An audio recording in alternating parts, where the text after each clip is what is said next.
Friends, எல்லோரும் எப்படி இருக்கீங்க? நாங்கள் ரொம்ப நல்லாயிருக்கோம். ஒரு வழியாக வின்டர் லீவ் விட்டாச்சு.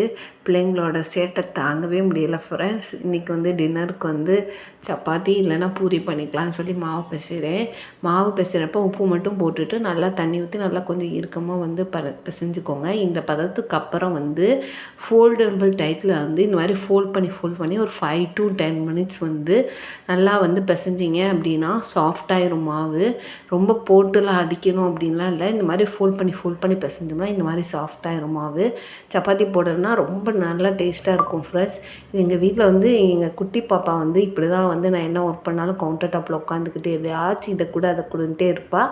நம்ம சப்பாத்திக்கு சைட் டிஷ்ஷாக வெள்ளை குருமா பண்ணிடலான்னு சொல்லி பண்ண ஆரம்பித்தாச்சு. வெள்ளை குருமா பண்ணிவிட்டு பார்த்தோம்னா பாப்பாங்க பூரி தான் வேணும்னு ஒரே இடம். அப்போ அதே மாவுலேயே பூரி போட்டுடலாம் அப்படின்னு சொல்லிட்டு பூரியும் புஷ் புஷ்ன்னு போட்டாச்சு ஃப்ரெண்ட்ஸ். பாய், நெக்ஸ்ட் ஷார்ட்ஸில் பார்ப்போம்.